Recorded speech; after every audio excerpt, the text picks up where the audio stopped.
I'm so content that we're making the film at last. You know, every day we shoot a scene that we've been talking about for, I think it's 8 years now. So every day is a strange satisfaction. Yeah, I'm just so happy that finally we make it. And it feels to me as if we are making what we have talked about for so long. So yeah, I feel quite content. I don't think I did anything particularly to prepare for my role. I've hung out with Jim Jarmusch for, I don't know how long, like 15 years.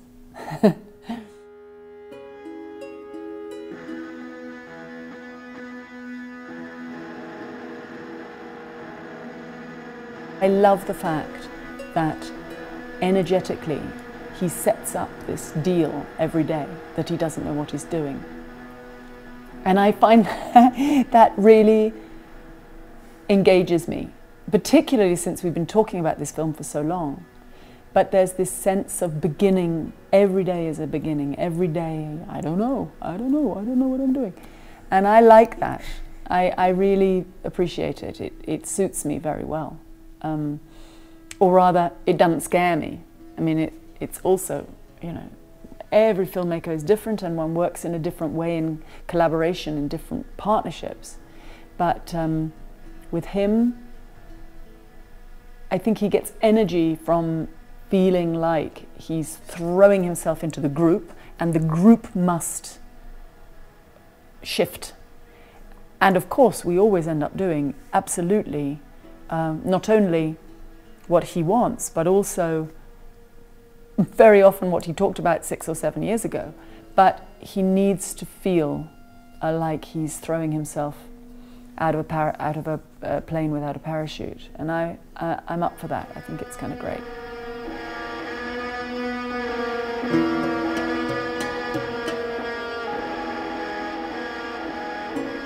Music is so much a lifeblood for Jim. So hanging around him, you know, one picks up by osmosis this sort of sympathy.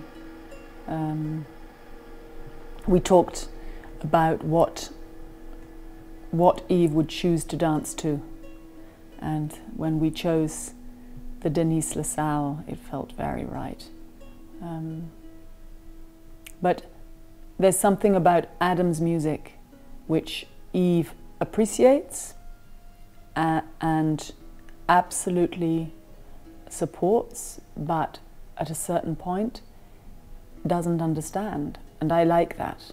I like this feeling that, you know, one doesn't necessarily understand the person one loves. One doesn't necessarily have the capacity to go the places they're going. You know, you're just there going, great. On you go. I'm here. I'm here when you fall, but on you go. I believe you. It's great. I love that.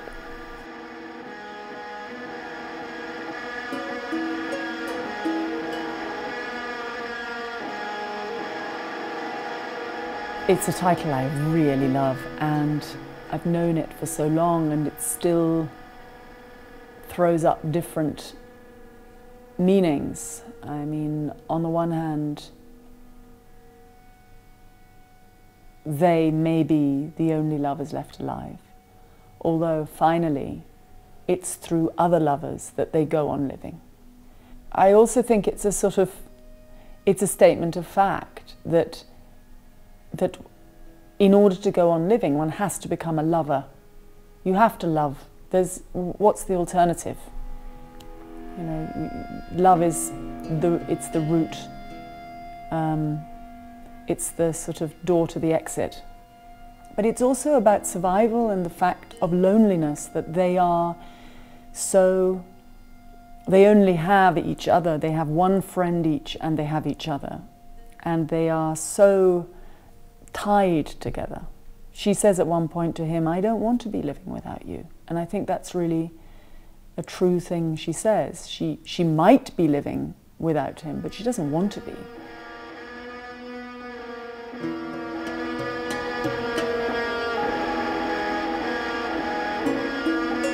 We are making a film about immortals, But every day it occurs to me that really we're making a film about human beings, people who are aging constantly and who die. So by making a film about people who don't die, it feels to me like we are ending up making a film really about nature. She loves humans, I think, Eve. She really does. She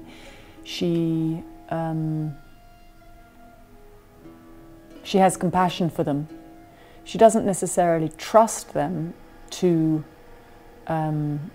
do the right thing, but she loves them, and she loves the nature in them. I think she sees humans as natural beings, and being such a lover of nature, I think she feels very compassionate towards them.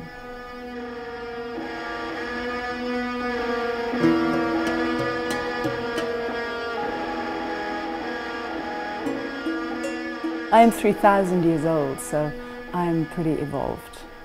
We don't kill people anymore.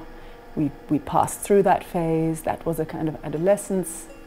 And now we drink blood that has to be pure because we're so aware that so much blood is contaminated in the world. But we find it from secure sources. Nobody has to give their own life for us. Yeah. We're very, we're esoteric, ethical vampires. They're vampires, they live without reflection. But I think they reflect each other. That's the way they operate for one another. So there is something really unique about them. Having said that, there may be a pair of 3,000-year-old vampires living on every corner, you don't know. I mean, I can think of some people who might very well be described as such.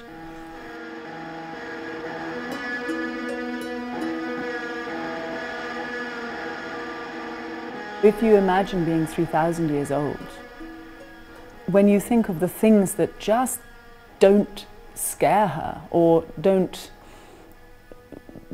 take her to a point of despair, you know, she's been through all of it. The Middle Ages, the Spanish Inquisition, First World War, the Second World War, the Holocaust. You know, what can frighten her, really? She sees that somehow some things survive. And they may not be humans as well. I mean, I think she looks forward and sees that humans, you know, they're on their way out. Not the end of the world. The universe can exist maybe without humans.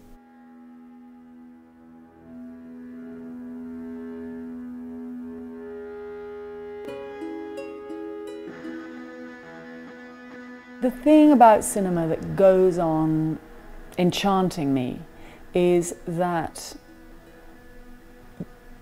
you have to put yourself in someone else's shoes. Not just the shoes of the person who might be in front of the camera, but in the shoes of the filmmaker, the shoes of the person who's pointing the camera. You have to make yourself, you know, an avatar.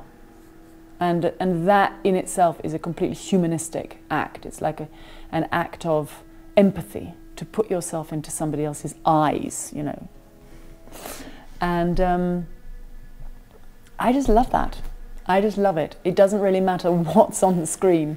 The fact that in the first instance one was required to put oneself out of one's own skin into someone else's feels to me like a really, you know, good thing to encourage. Because it encourages people to think differently and to see differently and make connections they might not otherwise have connected before.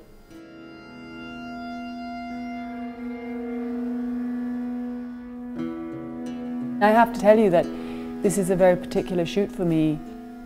Someone in my family is very ill at the moment, and so my family is living with all sorts of mortal issues, you know, at this moment, during these weeks.